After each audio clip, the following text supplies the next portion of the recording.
కీర్తన 45వ వచనము, 40వ కీర్తన 5వ వచనం మొదటి భాగం. యెహోవా నా దేవా, నీవు మా ఎడల జరిగించిన ఆశ్చర్య క్రియలను, మా ఎడల నీకున్న తలంపులను బహు విస్తారములు. యెహోవా నా దేవా, నీవు మా ఎడల జరిగించిన ఆశ్చర్య క్రియలు బహు విస్తారములు. ఇంకొక మాట కూడా చదువుదాం. కీర్తన 126 3వ వచనం. కీర్తన 126 3వ వచనం అందరికీ చదువుదామండి. కీర్తన 126 3వ వచనం. యెహోవా మన కొరకు గొప్ప కార్యములు చేసి ఉన్నాడు. హల్లెలూయా. చేసి ఉన్నాడు. మనము సంతోషభరితులమైతిమి. యెహోవా మన కొరకు గొప్ప కార్యములు చేసి ఉన్నాడు. దేవునితో మనకున్న సంబంధము,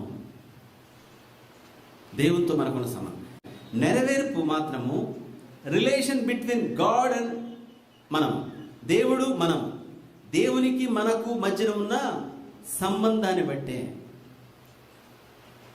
వాగ్దానం నెరవేరాలంటే దేవునితో ఉన్న సంబంధం. సరే, ఇప్పుడు దేవునితో గల సంబంధం, మరి దేవునితో సంబంధం ఎలా బలపడుతుంది? ఎలా సంబంధం కలిగి ఉండగలం చెప్పండి? దేవునితో సంబంధం బలమైంది ఉంటే నెరవేర్పు వచ్చేస్తుంది, మంచిది. మరి ఎలా సంబంధం కలిగి ఉంటాం? ఎలా దేవునితో సంబంధం మనం కలిగి ఉండగలుగుతాం? కాబట్టి దేవుని జవాబును పొందుకోవాలంటే మన దేవునితో సంబంధం అవసరం. అయితే సంబంధం ఎలా వస్తుంది అంటే దీనికి మళ్ళీ అదే జవాబు. ఏది జవాబు? దేవుని ద్వారా జవాబులు పొందుకుంటూ ఉండడం. అంటే పొందుకున్న వారికే మళ్ళీ దేవుని మీద విశ్వాసము లేదా దేవునితో ఉన్న క్లోజ్నెస్ పెరుగుతుంది. పొందుకున్న కొలది అనడం కంటే కూడా దేవుని అనుభవించిన కొలది, లేదా నీకు దేవుని ద్వారా జరుగుచున్న కొలది నువ్వు ప్రార్థన చేస్తావు, దేవుడు జవాబిస్తాడు. ఓహో, ఇలా చేస్తే ప్రార్థన జవాబు వస్తుంది అన్నమాట. మళ్ళీ ఇంకోటి ప్రార్థన చేస్తావు, మళ్ళీ జవాబు వస్తుంది. మళ్ళీ ప్రార్థన చేస్తావు, మళ్ళీ జవాబు. నీకు రాను నీ సంబంధము ఇంకా బలపడుతుంది. చెప్పడం ద్వారా కాదు, వినడం ద్వారా. విశ్వాసం గురించి ఎన్ని పాయింట్లు చెప్పినా, ఎంత అరిచిన వినుడు వల్ల విశ్వాసం అంటే 40 ఏళ్ళ నుండి వినేవాడికి విశ్వాసం రావడానికి ఎప్పుడు విశ్వాసం? వినుడు వల్ల విశ్వాసం వస్తుంది. ఏ విశ్వాసం అది అంటే ఆయన వద్దకు వెళ్ళే విశ్వాసం. కాబట్టి వినుట వలన, చదువుడు వలన విశ్వాసం వస్తుంది. ఏ విశ్వాసము? దేవుని వద్దకు వెళ్ళాలి అనే విశ్వాసం వస్తుంది. దేవుని దగ్గరికి వెళ్ళాలి, దేవుని కలుసుకోవాలి అనే విశ్వాసం వస్తుంది. లేదా దేవుని మందిరానికి రావాలి అనే విశ్వాసం వస్తుంది. అయితే ఆ విశ్వాసం నేను పొందుకున్నాడు చేయదు, ఆయన వద్దకు నడిపించింది నేను, అంతే. ఆయన వద్దకు నడిపించింది, కానీ ఆ విశ్వాసం నేను పొందుకున్నాడు చేయదు. మరి ఏ విశ్వాసాన్ని పొందుకున్నాడు చేస్తుందంటే దేవుని ద్వారా పొందుకున్న విశ్వాసం. మళ్ళీ చెప్తాను ఏమిటంటే, నీవు దేవుని అనుభవించిన కొలది, లేదా దేవుని అడిగి పొందుకున్న కొలది, నీవు దేవుని ద్వారా నీకు జరుగుచున్న కొలది జరుగుతూ ఉందంటే, ఎవడని చెప్పినా ఏం ఎక్స్ప్లెనేషన్ అవసరం లే, నీకు తెలుసు జరుగుతుంది. నెమ్మదిగుంటూ చాలు, జరుగుతుంది అంతే. ఎలా చెప్పగలను? నాకు అంత అనవసరం, జరుగుతుంది అంతే. That's all.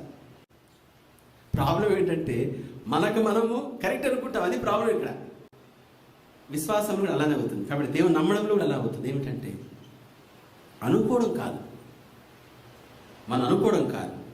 విషయం ఏమిటంటే, నీవు చూడండి, రక్షించబడిన దినాల్లో జస్ట్ మనకు కొంచెం తెలుసు అంతే. యేసుప్రభు రక్షకుడు, పాపల కొరకు వచ్చాడు, ప్రారంభించాడు, చనిపోయి సమాధి చేయడం, తిరిగి లేచాడు, అంతవరకు తెలుసు. నువ్వు నమ్మావు, అనుసరిస్తున్నావు. అయితే నీవు ఆయన ప్రార్థన చేసి జవాబులు పొందుకుంటూ, తర్వాత నీ దుఃఖంలో ఆయన ఆదరిస్తూ, అవసరతలు ఉన్నప్పుడు సహాయం చేస్తూ, ఈ విధంగా నువ్వు ఆయన కలిసి నడిచిన కొలది ఆ బంధం అనేది బలపరచబడుతుంది. ఎంత బలపరచబడుతుందంటే, ఎవరికి ఏమి జరగకపోయినా నాకు జరుగుతుందని చెప్తావు. ఎందుకంటే నీకు ఆయనకున్న రిలేషన్ అలాంటిది.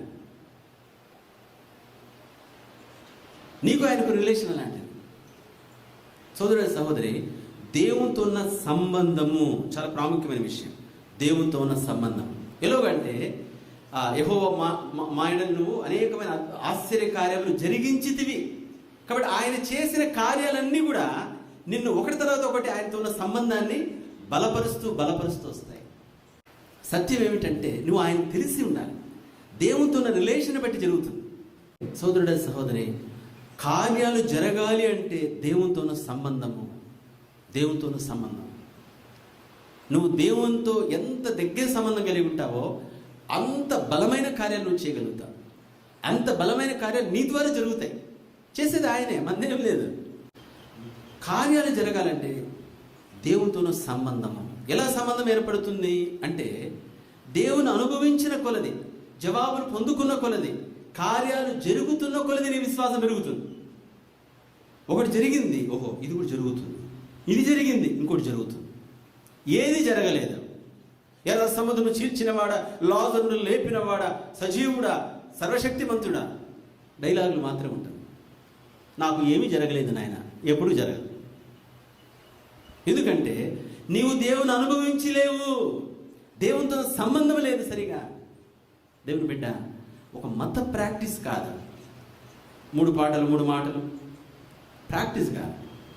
దేవునితో సంబంధం పెంచుకోవాలి. దేవునితో అది ఎంత పెంచుకోవాలనేది అంటే అది అన్లిమిటెడ్గా, అంటే ఎంతైనా పెంచుకోవచ్చు. అంటే మనకేదో అంతంత మాత్రం ఉంది, ఏదో మనకేదో బలం ఉంది, ఇక నా మించిన సంబంధం అనట్లేదు నేను. ఏదో అంత కొంచెం ఉంది అంతే, జస్ట్ అంత, ఒక తుప్పరంత అనుకోండి.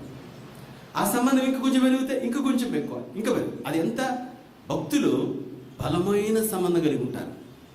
అదే భక్తుడు అంటే దేవునితో బలమైన సంబంధం. ఎంత సంబంధం కలిగి ఉంటుందో అంత అవుట్పుట్ ఉంటుంది. నువ్వు చెప్పడం కాదు, అంత కార్యం చూపిస్తావు నువ్వు. అది ఈయనకు సంబంధం ఉంది ఎట్లా తెలుస్తుంది? కార్యం జరుగుతుంది.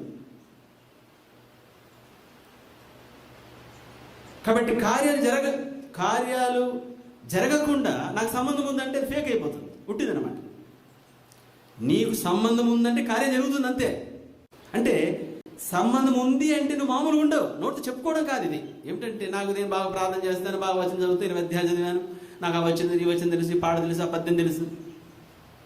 ఇదంతా ఓన్లీ చెప్పుకోవడం కాదు.